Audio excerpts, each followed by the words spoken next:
maisha yetu ya Kikristo tujya duhura n'abana b'abahanuzi, tunakutana na watoto wa nabii, n'urucantege, ni kuturudisha niyo nyuma. bakubwira ngo Wakikwambia uwo wakurikiye huyu umefuata ntawazakugeza, hata kufikisha mahali.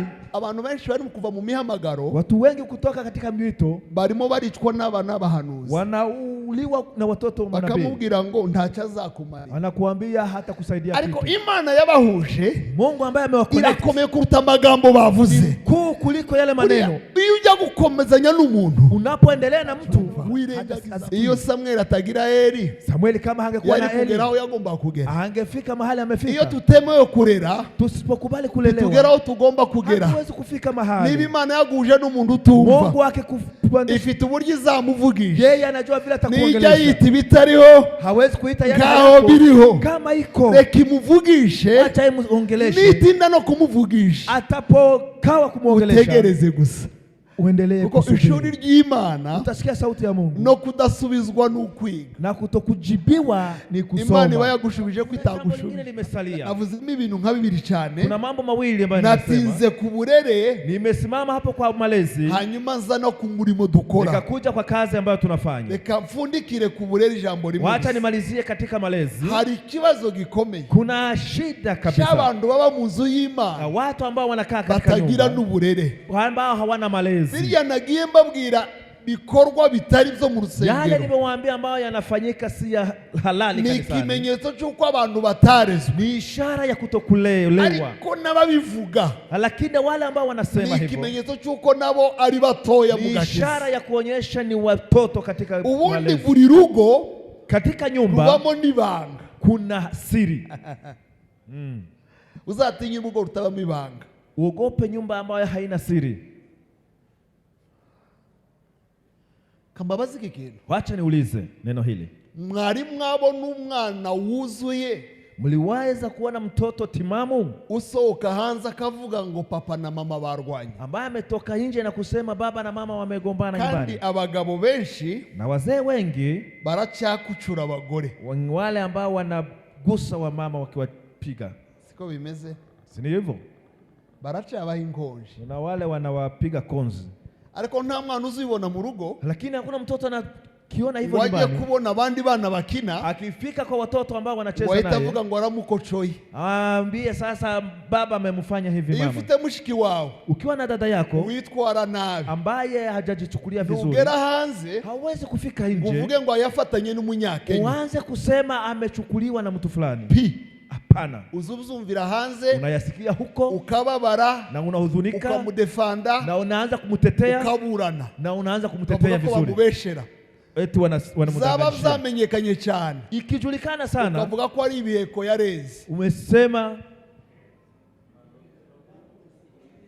unasema kuna hirizi ambayo imeingia kwake. So niko bimeze, ni hivyo mu muryango, katika familia. None mbabazi, niwaulize, ko mu miryango yanyu muagirira ibanga, mbona kwa familia zenu kuna siri mnaweka? Ni gute umuntu ateshaguzwa ku gatuti, niache mtu anakuja kuongea matope hapa, akavuga ijambo ripfuye, anaongea maneno ya matope, cyangwa kerekana ishusho itariyo, anaonyesha sura mbaya, cyangwa gahenanguka hano bijya twita maneka, na anaanza kuviringita hapa, wewe akaba ari byo ufata, na wewe ndio unachukua ukabishira muri video yako, na unaiweka kwa video yako, ukabihererekanya, na unaipeleka kwa watu wengine. Kubera iki? Kwa nini? Izo mu nzu y'Imana bitagenze neza, mambo ya nyumba ya Mungu bayo imeenda muramba, gutanga hanze, hiyo ndiyo mnapeleka nje. Murumva twarakuze, watu umuntu wakuze, mtu ambaye amekoma, ikibabaza Imana kiramubabaza, yale ambayo yanahuzunisha Mungu yanahuzunisha, itorero kiramubabaza, yanahuzunisha kanisa, yanahuzunisha. Amakuru mabi y'itorero ndayavuga, maneno mabaya kanisa hawezi kuyatoa nje, izabonye bitameze neza, yale ambayo si mazuri, iyashowe yarasisibiranya, akiweza anayafuta. ari uko abantu batarakura mu mwuka, kwa sababu watu ambao hawajakuwa kiroho, karafunguye, kinywa imefunguka, uvuga inkuru mbiyo mwitorero, unaongea habari mbaya za kanisa, abantu kuza mu nzu y'Imana, ambayo zinazuia watu kuja kanisani, muvuga abarozi bajemo, ndio mnaanza kuongea muvuga abasambanyi babamo, wazinzi, nimwe muvuga abajura babamo, ninyi mnaongea wale ambao, nyamara tumenye ko ari mu rugo rwacu, tukijua ni nyumbani kwetu, twakongera kuruta hatuwezi kuyaongea hayo. Wajya umenya ayo makuru, ukijua habari hizo, ugapfukama, tunapiga magoti, ukavuga ngo Mana, tunasema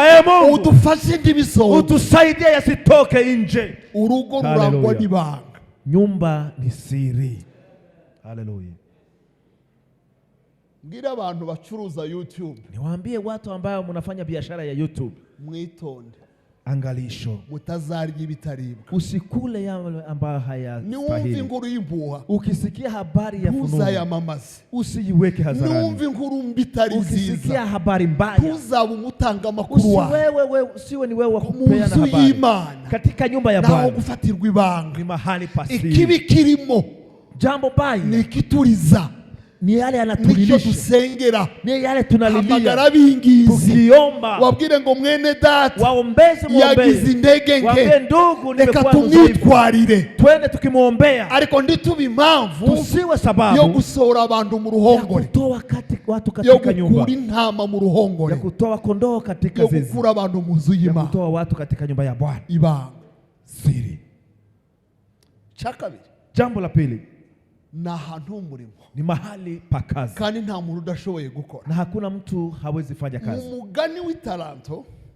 Mthali ya Taranto. Ikintu nkundiramo ni kingiki. Kile ninapenda ni hiki. Nta muntu numwe utarushoboye gukora. Hakuna mtu yeyote ambaye hangeweza kufanya. Nta nutarahawe impano. Na hakuna yule hajapewa kipawa. Hari uwahawe 5. Kuna yule amepewa 5. Hari uwahawe 2. Wengine 2. Hari uwahawe 1. Wengine 1. Iyo twabaye abanyempuhwe. Tukiwa watu wa huruma. Tujya tuvanduye umuntu w'imwe yararenganye. Tunasema huyu mtu wa mmoja amedhulumiwa.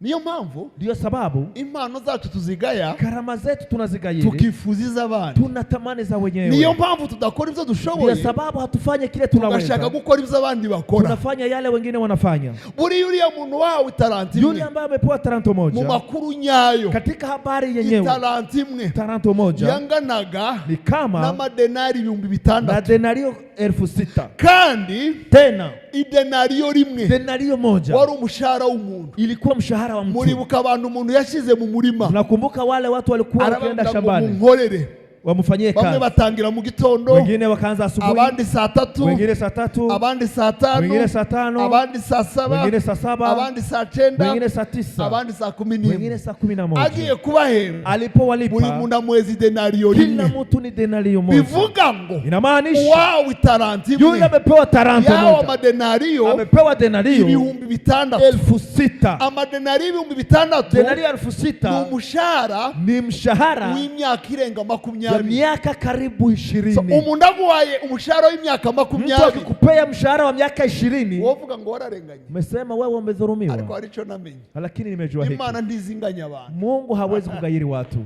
Haleluya. God is not fair. Mungu hawezi kughairi. Fairness, kushindwa, ni uguheza abantu ibingana, ni kupea watu. But God is just. Mungu ni mwaminifu.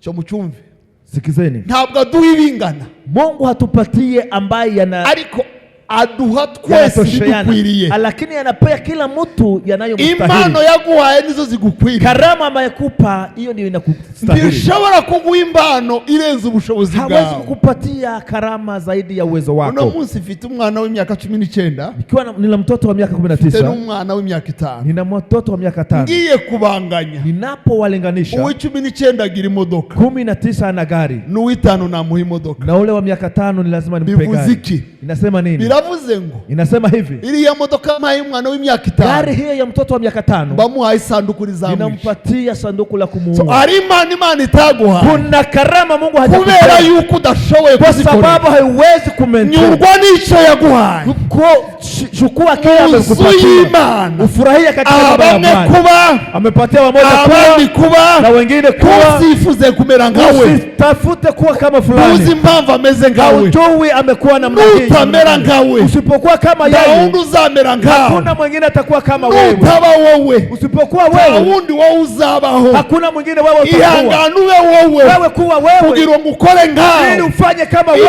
Imana yabonye ushoboye, Mungu amekuvika, zose yabigushizemo, ametupea kila kitu. Ariko ikijya cikibi, lakini kile kinaharibu ni comparison, ni kujilinganisha. Comparison always kills joy. Kulinganisha.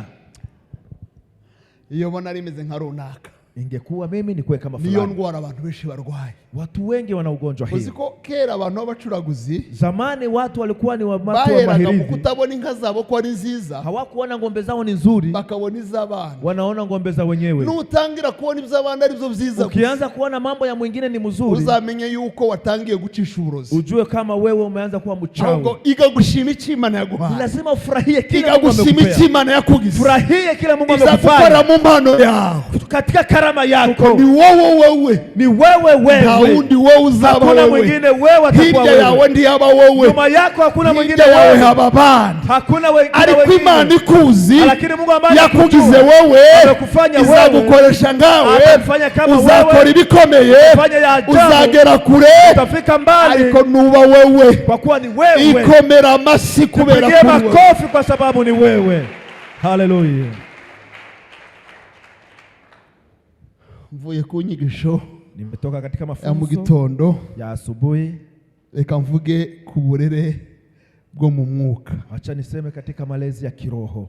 Kugira umubyeyi mu mwuka. Kuwa na mzazi kiroho. Niyo nyigisho navuze nza kuvugaho gatoya. Niyo mafundisho nimesema nitayaongea kidogo. Cyambere mwibuke ko navugaga yuko itorero ari nk'umuryango. Jambo la kwanza mkumbuke kwamba nimesema kanisa ni familia.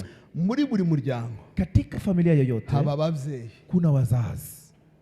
Chiro yose nabanye na Rushika, wakati wote nimekaa na Rushika, yanyitaga pere, alikuwa ananiita baba. Ariko ntabwo ndwaye dadioze. Ntabwo ndwaye dadioze ngo umuntu atangise pere nagira ikibazo. Sina shida yoyote ya kusema mtu asinipoita baba nina shida. Nta ndwara ya dadioze tugira. Sina hiyo ugonjwa. Mwabyumvise? Umesikia? Kwa arabavuga ngo atakwise daddy, atakwise papa, atakwise pere, ukumva ko yagusuzuguye ndi yagusuzuguye, uri wewe ni jewe mu mazina yanje. Ahisemo kunyita pere nuko nyine arico yanumvisemo.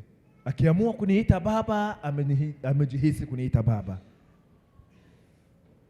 Harugeza ambwira ngo Biblia iravuga ngo kuna yule yagira umuntu muzita data. Kuna yule aliniambia akasema Biblia inasema yule mtamuita baba. Dore kibazo tugira niki. Sikia shida tunayo ni hii. Biblia abantu bajyafata umurongo bagaconclude. Watu wanachukua mstari moja wanafanya conclusion. Niyo mambo abantu benshi bajya mu buyobe. Ndio sababu watu wengi wanapotoka. Ni gukura umurongo mu mirongo. Ni kuchukua mstari katika mistari. Ugakura umurongo mu gitabo. Unachukua mstari katika kitabu. Bavuga ngo kubera yuko bavuga izi nyigisho. Kwa sababu wanafundisha hivi. Ngo nizi gusa nzavuga. Hizi tu nitafundisha. So ndiyagira uwo muzita data. Musiite mtu baba. Ariko Biblia, lakini Biblia ikerekana inaonyesha kwamba Paulo yandikira Timotheo. Paulo akiwaandikia Timotheo. Igice cya mbere umurongo wa mbere. Sura ya kwanza mstari wa kwanza. Ngo Timotheo. Kasema Timotheo. Umwana wanje bwite. Mwanangu binafsi. None se. Sasa. Niba Paulo yita Timotheo umwana we kama bwite. Timotheo anaitwa na Paulo mtoto wake. Kama si baba yake biologically. Timotheo amwitande. Timotheo anamuita nani? Inde mundu wo kuita umwana we. Nani anaweza kuita mtoto wake? Kandi utari nyina. Na sena si mama yake. Utabaye se. Kama si baba. Umuntu wese kuita umwana we nyabyo. Kila anayekuita mwanae kirasi. Atabaye nyoko. Kama si mama yako. Ni baba yako. So, uburere bwo mu mwuka, malezi katika kiroho, bufite ingero zitabarika muri Biblia. Ina mifano nyingi katika Biblia. Ndabaheza ingero nkeya cyane. Nitawapatia mifano kidogo sana. Kuko ndahera mu Isano rya kera. Anza katika Agano la Kale.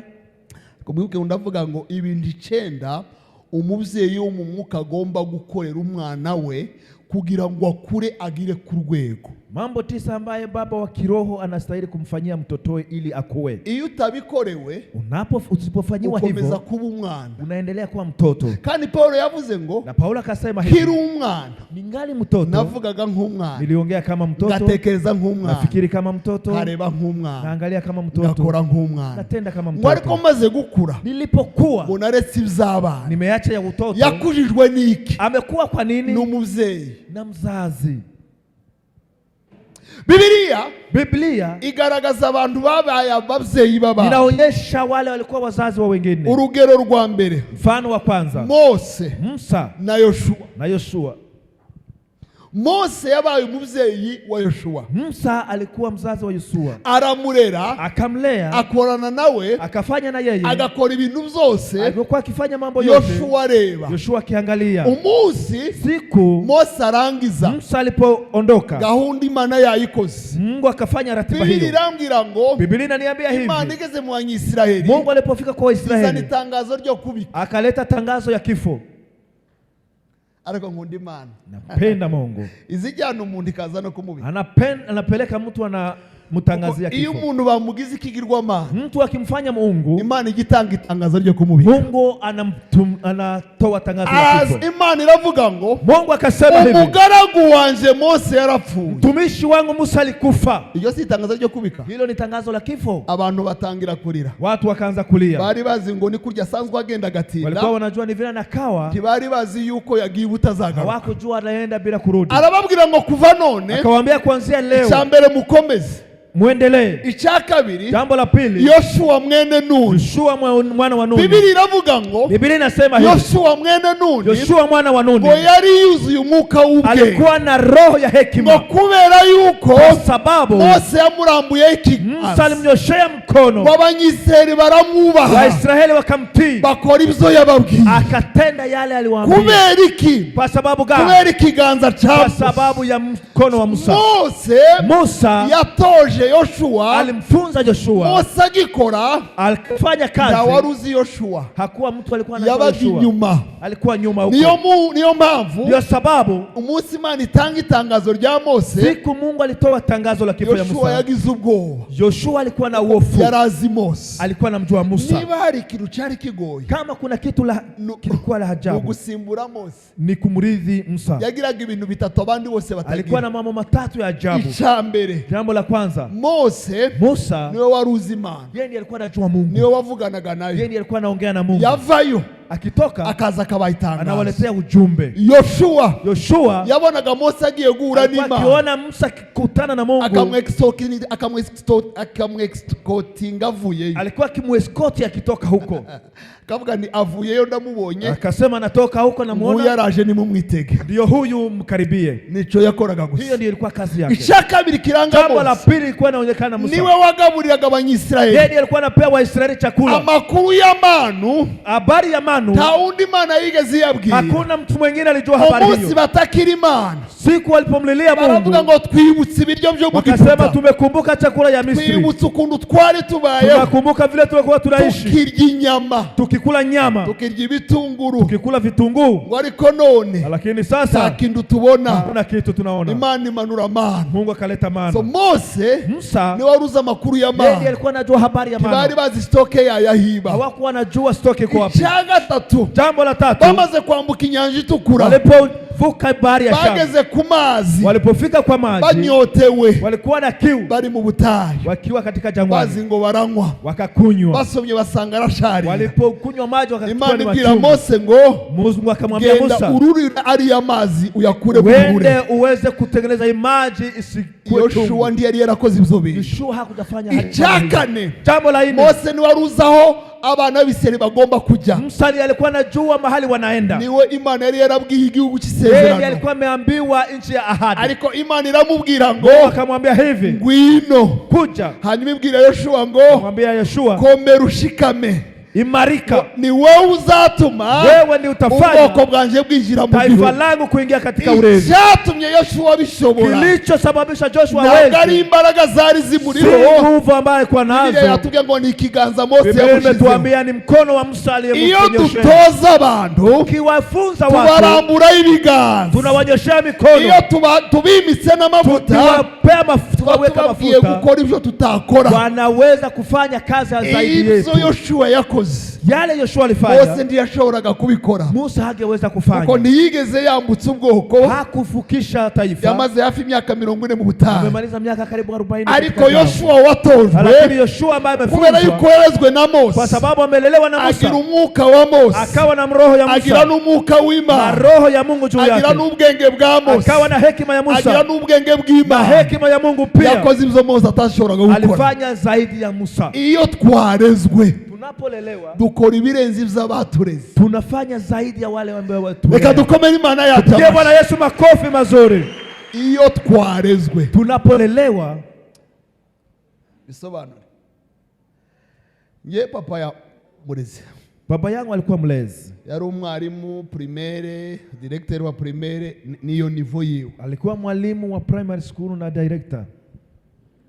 Mu bantu bakeya bakoze gardienne, watu wachache walifanya shule ya chekechea, mimi niko ndani.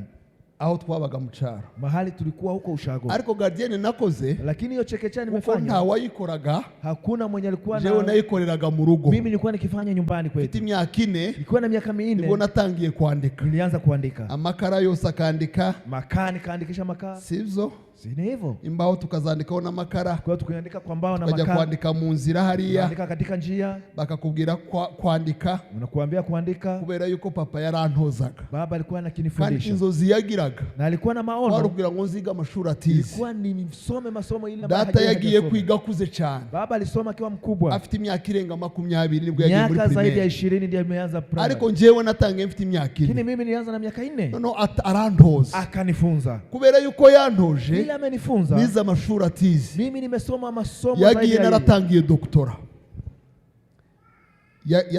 Yarangije urugendo rwe naratangiye doktora. Yeye amemaliza safari yake, mimi nikisoma daktari. Inzozi yagiraga zo kwiga, ile maona alikuwa nayo ya kusoma, yarazifashe zose azishiramo. Alichukua kaniweka mimi. Iyo twatoje abana mu mwuka, tunapofundisha watoto inzozi zacu zose, maono yetu yote nizo bareberaho. Hiyo ndio wanaangalia. Bahera ku nzozi zacu, wakiangalia maono yetu, sija twarose igihe kirekire, yale ambayo tumefanya maono ya bagakomereza izao, na wanaendelea na yao. Ivuga ngo bakora imirimo irenze iyo twebwe twakora. Wamefanya kazi zaidi yetu. Nicho cyatumye Yoshua, hiyo ndio sababu Joshua akora kuri, alifanya hivyo.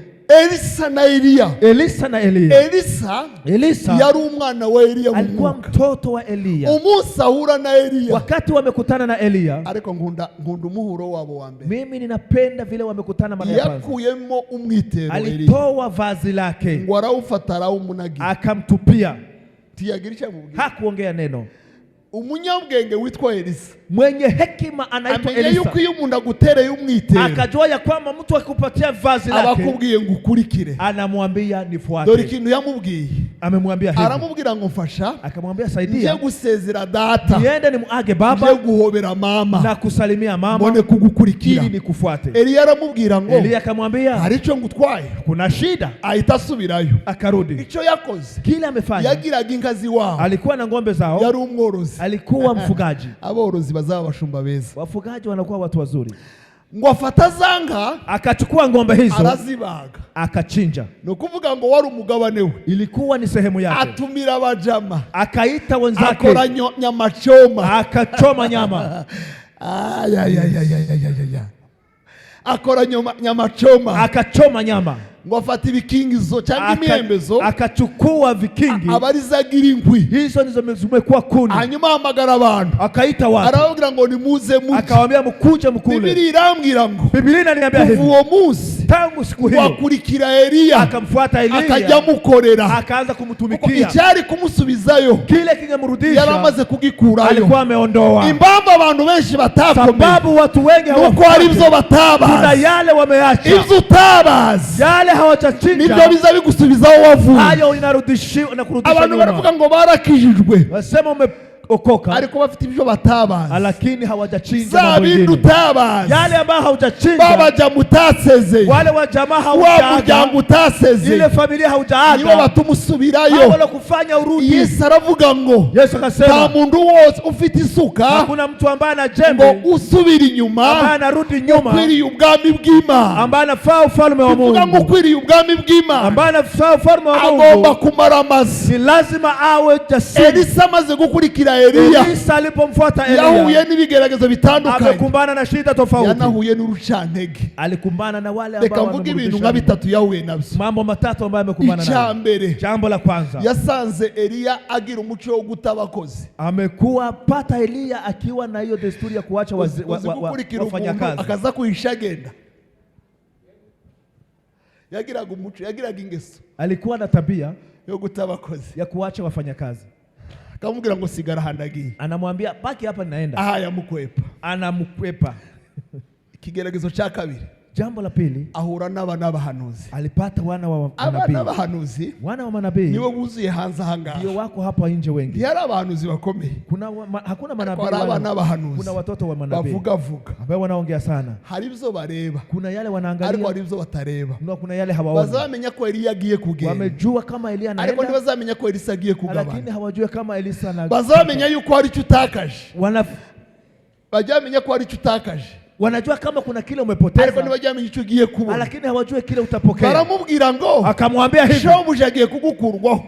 Bwana wako atatoweka. Igitangaje la ajabu, abana b'abahanuzi watoto wa manabii ahantu hose yanyuraga barahabaga. Mahali walipita babaga Igirugari, walikuwa Girugari, babaga Beteli, walikuwa Beteli, babaga Yeriko, walikuwa Yeriko, babaga no kuri Yorodani. hata Yorodani walikuwa. Ubuzima bwacu bwa Gikristo, maisha yetu ya Kikristo, tujya duhura n'abana b'abahanuzi, tunakutana na watoto wa nabii. Urucandege ni kuturudisha nyuma. Niyo bakubwira ngo wakikwambia uwo wakurikiye huyu umefuata ntawazakugeza hata kufikisha mahali. Abantu benshi bari kuva mu mihamagaro, watu wengi kutoka katika mwito barimo baricwa n'abana b'abahanuzi, wanauliwa na watoto wa manabii. Bakamubwira ngo ntacyo azakumara, anakuambia hata kusaidia kitu. Ariko Imana yabahuje, Mungu ambaye amewaconnect, irakomeye kuruta amagambo bavuze, kuliko yale maneno. Iyo ujya gukomezanya n'umuntu, unapoendelea na mtu, wirengagiza amajwi, unaacha maneno. Urugamba rwa gatatu yarwaye narwo, vita ya tatu alipigana, yirengagije amajwi, alipuuzia maneno. Bakamubwira ngo shobuja agiye kugukurwa, wanamwambia bwana wako atatoweka. Bakamubwira ngo ndabizi, anamwambia ninajua, ko muceceke, munyamaze, shobuja agiye kugukurwaho, anatoka anatoweka, ndabizi, najua, ariko muceceke, nyamazeni, nimeamua namaze kumfuata Yesu, namaze sitarudi hata kamwe.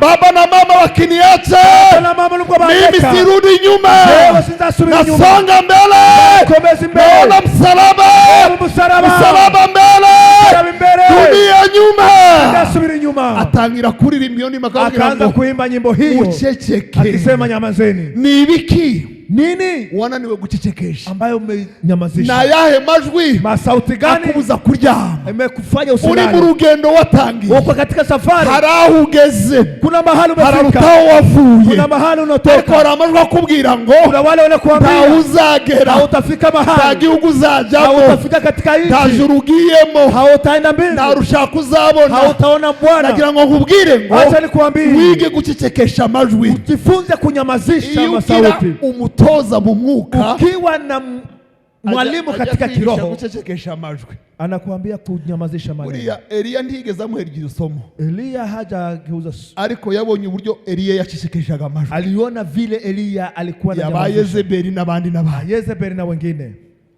Kindi kintu yarwanye naco, kitu kingine amepigana nayo, ageze ku nyanja, alipofika katika bahari, Eliya aramubwira ngo kugira ngo ugabane. Eliya akamwambia ili uweze kupokea. Sisi ibintu byose akamukurikira, umeacha yote umenifuata, akajya mukorera, amfanyia kazi. avuga ngo kugira ngo ugabane, ili uweze kupata, ugomba gukanura mu muyaga. Sehemu yako ni lazima ukaze macho. Kwiga, kujifunza, ni ugukanura umuyaga, ni kuangalia, kukaza macho. Kera twebwe tuciga, tuliposoma sisi, wafataga amaguru yacu, ulikuwa unachukua maguru tukayarambuka mu ndoo birimo amazi, unaweka katika ndoo ya maji, abandi bagona, wengine wakisinzia. Umuntu utaremewe gukora ibyo ngibyo, yule ambaye hafanyi hivyo, diploma agira, hajapata diploma, na titre agira, hajapata title, abantu yo kwigisha, hawezi kufundisha kuko ntacyo yize, kwa sababu hakusoma. Abantu benshi rero, watu wengi sasa, ubuzima nibwo babayemo, wako katika maisha ariko abiga, wale wanaweza bamenya guhangana n'umuyaga, wanapigana na urucandege, wale ambao mrudisha nyuma za Satani, mambo ya shetani, ariko hari imbaraga hejuru, imbaraga, nguvu juu ya nguvu, imbaraga zimirizi, nguvu ambazo zinameza hejuru y'imbaraga zose, ya nguvu zote, haba imbaraga z'Imana, kuna nguvu za Mungu. Haleluya. Bigishwa beza, wanafunzi wazuri, baza bakanura no ni lazima wanaangalia hata katika upepo. Bigishwa igestemani, Yesu akiwa na wanafunzi katika Getsemani, arabareba babona ko barahunyisa, akawaangalia wanasinzia, arababwira ngo, akasema munaniona gukanura isaha imwe, mumeshindwa na lisali moja. aho ni umuririmbyi yakuindirimbo, hapo ndio mwimbaji akasema, aravuga ngo nipe saa moja nawe Bwana, hari ibigeragezo, ariko mbe gukanura, nipe kuwa macho, hari intambara, vita, ibigeragezo, majaribu, na amavuta y'abakozi b'Imana, ni mafuta ya watumishi wa Mungu. Haleluya.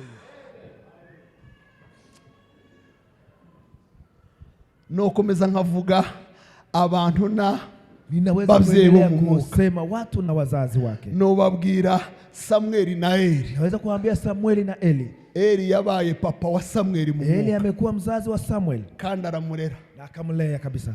Igitangaje, kilichoshangaza, Eli wareraga Samueli, Eli ambaye amemlea Samueli ntiyaracerekwa, hakukuwa anaonyeshwa, yarakibona, hakuwa anaona. Biravuga ngo, Biblia inasema ijwi ry'Imana ryari ryarabaye ingumi, sauti ya Mungu ilikuwa kimya wakati wa Eli. Ariko igitangaje ni, lakini la ajabu, Samueli amenya yuko urwego ashaka kugeraho, akajua ya kwamba level anataka agomba kumva Eli, lazima msikie Eli. Imana igahamagara Samueli, Mungu akamuita Samueli, wakitaba Eli, anaweza kuitika Eli. Yagera kuri Eli, alipofika kwa Eli akamubwira ngo sije guhamagaye, akamwambia si mimi nimekuita. Eli ntiyaracumva ijwi ry'Imana, Eli hakusikia sauti. Ariko Imana, lakini Mungu ikamwemera kujya kubaza Eli utacumva, anamkubalia kwenda kuuliza Eli, kugeza igihe Eli yamubwiye ngo, akamwambia agari ubwenge ku gihe, amaze kumubaza ubwa gatatu, alipoweka akili ngo niyongera kuguhamagara, ukiitwa tena uvuge ngo ndi hano, useme niko hapa. Amenya yuko Imana itacumvikana iwabo no mu rugo rwe, akajua ya kwamba kama Mungu ambaye hajasikika igeze kwa Samueli, imefika kwa Samueli, aramutoza, akamfunza. So abadutoza, akamfunza. Rimwe na rimwe ni kabayumbe tukunze kugira ikibazo, tunatashwishi na shida kwa waombezi. Ariko umuntu akubwira ngo njewe ngo umupasiteri wacu ngo ntaza nyenyeza ngo ni nebweri. Kuna mara mtu anasema pastor wetu haoni hata hapa, ngo ntiyerekwa, yeye hajaonyeshwa, nta kintu na kimwe, nta kintu haoni hata kitu. Ariko Imana ishimwe ko ari we yaguhaye ngo akurere. Lakini Mungu asifiwe kwa sababu huyo ndiye amekupatia. Samueli ntiyarezwe na Eli atacumva. Iyo Samueli atagira Eli, Samueli kama hangekuwa na Eli, kugeraho yagomba kugera, hangefika mahali amefika. Iyo tutemewe kurera, tusipokubali kulelewa, tugeraho tugomba kugera, hatuwezi kufika mahali. Niba Imana yaguje n'umuntu utumva, Mungu wake ifite uburyo izamuvugisha, yeye anajua vile atakuongelesha. Nijya yita ibitariho, hawezi kuita yana ngaho biriho, kama iko reka imuvugishe, acha imuongeleshe. Nitinda no kumuvugisha, atapokawa kumuongelesha, utegereze gusa, uendelee kusubiri. Ishuri ry'Imana, utasikia sauti ya Mungu, no kudasubizwa n'ukwiga, na kutokujibiwa ni kusoma. Imana iba yagushubije ko itagushubije, amekuambia kama hajakujibu. Dukomere Imana yacu, tupige Bwana Yesu makofi. Haleluya. Maze iminsi mbaye niga kuri silence y'Imana. Mimi nina masiku nikijifunza kwa silence y'Imana, kunyamaza kwa Mungu. Igira ubutumwa bukomeye kuruta imvugo y'Imana. Kuna ujumbe maalum zaidi ya kuongea kwa Mungu. Kuko muri silence y'Imana, kunyamaza kwa Mungu niho dutinda ku Mana. Hapo ndiyo tunaambatana na Mungu kabisa. Nivuze akisema, niyo tumenya agaciro ko kuvuga kwayo, ndiyo tunajua thamani ya kuongea kwake.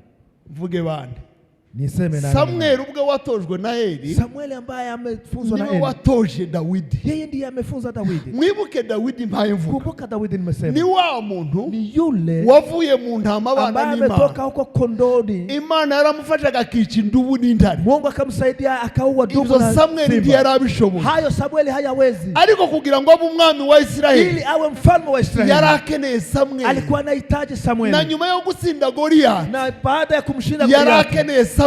Alikuwa anahitaji Samueli. Yigeze yumva ari icyamamare, hakusikia yeye ni mtu ajabu, ahubwo yumvaga Samueli. Alisikia Samueli. Iyo yagiraga ibibazo, alipokuwa na shida, akirukira kuri Samueli, anakimbilia kwa Samueli. Dukeneye ba Samueli, tunahitaji Samueli. Ariko ku rundi ruhande, kwa upande mwingine, ba Dawidi. Dawidi, iki Imana yakundiye Dawidi, kitu Mungu amependea Dawidi ni ibintu bibiri. Ni mambo mawili. Ni umutima ukunda, ni moyo wa upendo, ni umutima uca bugufi, na moyo wa kunyenyekea. Iyo ni imitima y'abigishwa, hiyo ni mioyo ya wafunzi. Reka dukomere Imana yacu amashi, ya wanafunzi. Sinovuga abantu batojwe ngo mbarangize. Siweze kusema wale ambao wamefunzwa ni wamaliza. Bagiraga ba papa babo bo walikuwa na wazazi kiroho. Yesu bwiwe, Yesu peke yake yagiraga abana 12. Alikuwa na watoto 12 abigishwa, wanafunzi. Yamaranye nabo imyaka 3 n'igice. Alikuwa nao miaka 3 na nusu. Yabakuye mu miryango yao, aliwatoa katika familia zao, abana nabo akakaa nao, akabigishiriza mu gikundi, anawafundisha katika kikundi. Yagera ku ruhande, alipofika kando, agakora revision, anaanza kufanya revision. Ndio papa yakoraga, kama vile baba alikuwa anafanya. Igihe yajya